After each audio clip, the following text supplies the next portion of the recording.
하나님 말씀 시편 38편 17절에서 22절까지입니다. 17절에서 22절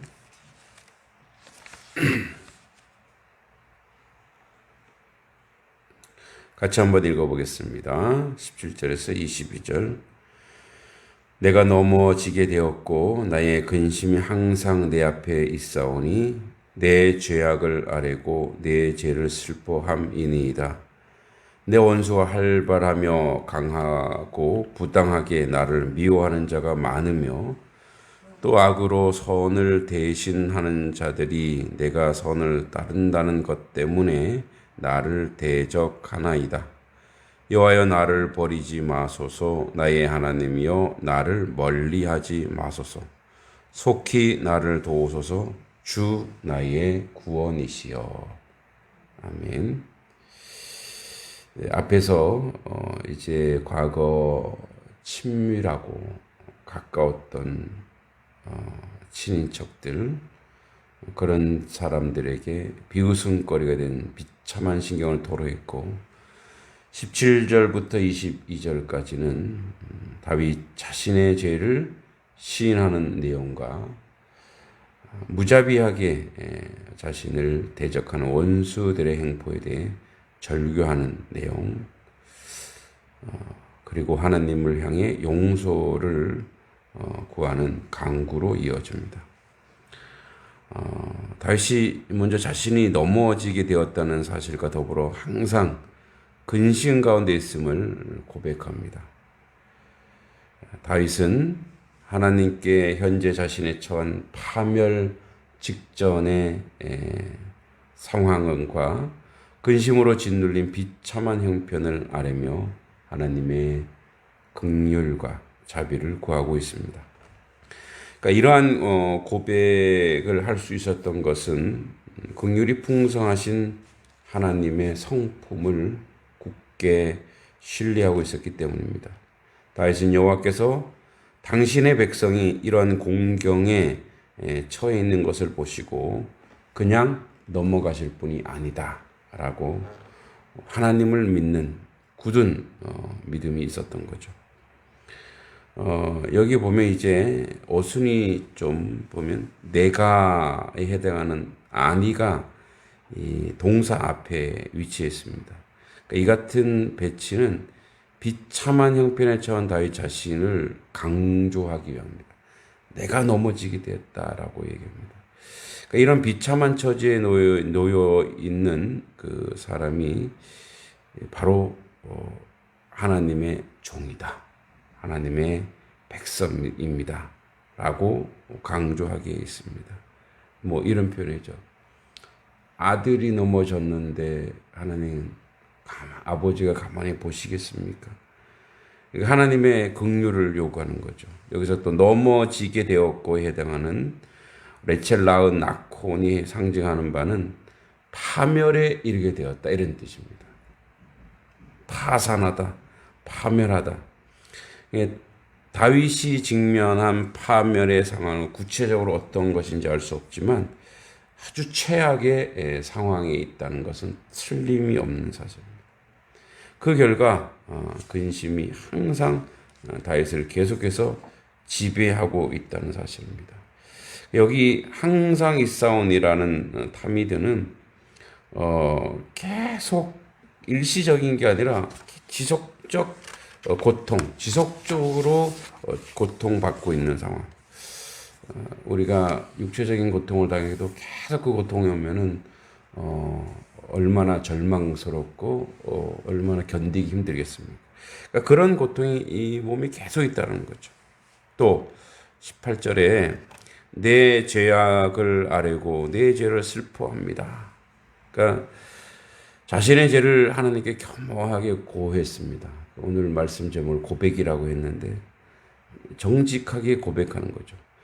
자기의 죄로 슬퍼하고 있음을 표현하고 있습니다. 이 죄악에 해당하는 이 아온은 구부러지다라는 동사입니다. 그러니까 하나님 앞에 구부러졌다. 율법을 정확하게 지키지 못했다. 이렇게 표현하고 있는 거죠. 죄악.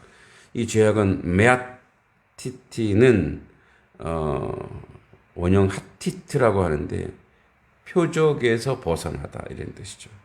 그러니까 여호와의 말씀으로 빗나간 여호와의 죄를 여호와 앞에 거역한 죄를 나타낼 때 쓰는 말이죠. 그래서 이 고한 내 죄를 아뢰고 즉 주님 앞에 정직하게 고백하는 겁니다. 그러니까 선언합니다. 말하다, 전하다. 왜냐하면 내가 죄를 고한 대상이 이 죄를 용서해 줄 수 있기 때문에 그렇습니다. 이 다윗은 하나님 앞에 범한 죄를 고백할 뿐 아니라 또 슬퍼하다는 표현을 통해서 근심을 의미하지만 여기 두려움이란 그러니까 슬픔이란 뜻 아니 근심하고 두려워한 그러니까 현재 다윗의 감정을 전달을 아주 정확하게 내 죄 때문에 주님 앞에 고백합니다. 근심하고 두려워합니다. 19절에 내 원수가 활발하며 강하고 부당하게 나를 미워하는 자가 많으며 이렇게 되어 있습니다. 그러니까 17절, 18절에서 죄로 인해 자신이 고통 가운데 있음을 더불어 자신의 죄를 고백하고 슬퍼하고 있음을 표현합니다. 이제 20절에서 다윗은 그 고통과 아픔, 그 절망과 그 점점 자신에게 옵지고 있는 그 어려움들에 대해서 주님 앞에 이제 아래는 상황 속에서도 대적들을 고발하고 있는 것입니다. 다윗의 대적들이 과거 그에게서 은혜를 입었던 그런 사람들이라는 사실을 암시하고 있습니다. 악으로 선을 대신하는 자들. 그러니까 그들은 선을 은혜로 갚지 않고 선으로 갚지 않고 악으로 갚는다. 이것은 악인들의 아주 전형적 특징 중에 하나로 선하신 하나님께서 극히 혐오한 일이죠.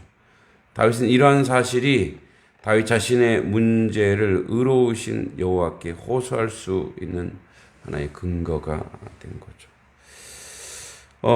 나를 대적하나이다에 해당하는 여기 이스테누니는 원형이 사탄입니다. 사탄이 대항하다, 대적이 되다라는 뜻을 가지고 있습니다. 고발자라는 뜻도 있죠. 고소하다라는 뜻도 있습니다.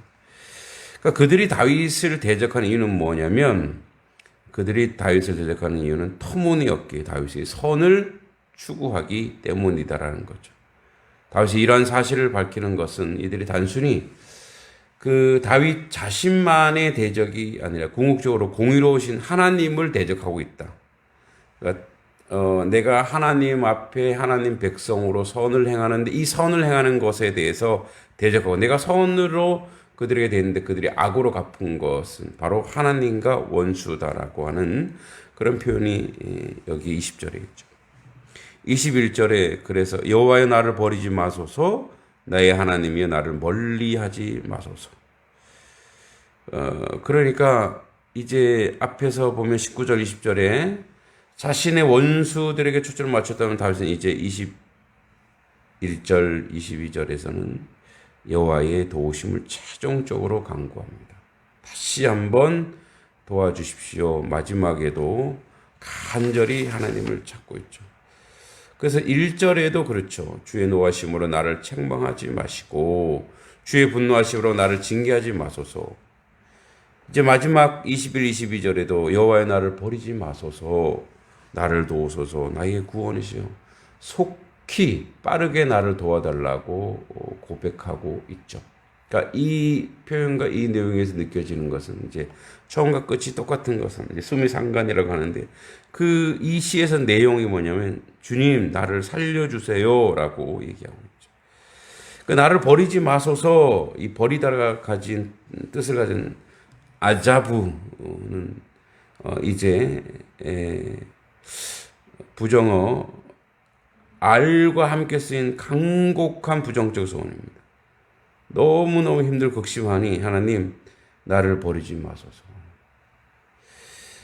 그의 첫 번째 간구가 그가 겪고 있는 육체적 질병과 관련이 있었죠. 육체적 질병. 또 두 번째 간구는 소외와 질시. 많은 사람들이 자신을 버리고 자신을 멀리하는 것에 대한 간구. 그죠? 그리고 이제 여기 하나님 앞에서 자신이 소외당하고 공격당하지만 그래도 참을 수 있고 그래도 이겨낼 수 있고 또 자기가 은혜를 베푼 사람이 악으로 갚지만 자기는 항상 선을 따르는 것이 바로 내가 하나님의 뜻을 행하는 사람으로서 하나님이 나를 버리지 마셔야 되는 근거가 되는 거죠. 마지막 절에 속히 나를 도우소서 주 나의 구원이시여. 빠르게 속히 나를 도우소서. 원문대로 지각하면 하나님 서두르십시오. 나의 도움을 위하여 서두르십시오. 이렇게 됩니다. 그러니까 속히란 부사는 후사는 강세 명령형 동사로 당신은 빨리 서두르셔야 됩니다. 내가 살기 위해서 당신은 서두르셔야 됩니다. 주 나의 구원이시여. 아도나이. 하나님 자신이 구원 자체이심을 축적적으로 전달합니다. 그러니까 하나님은 구원자이시다라는 것을 선언하면서 애끓는 기도를 주님 앞에 하랍니다. 38장 전체에서 주의 징계를 처한다 해서 애끓는 호소와 참회를 담고 있는 본시는 시편 전체에 나와 있는 총 7편의 시, 6편, 32편, 38편, 39편, 51편, 130편, 143편에 참회시 가운데 가장 애절한 내용을 담고 있습니다. 뿐만 아니라 비록 중죄를 짓고 여호와의 분노와 징계를 받고 있는 아주 참담한 그런 처지에 있기는 하지만 다윗의 그래도 나를 살릴 수 있는 유일한 분은 하나님이다라는 그런 믿음의 고통 속에서도 진면목이 보여지고 있죠. 모든 것을 적나라하게 고백하며 하나님께 시선을 고정하며 오직 하나님이 나를 살려주신다. 오직 하나님만이 나를 살려주실 분이다. 라고 이야기하고 있습니다.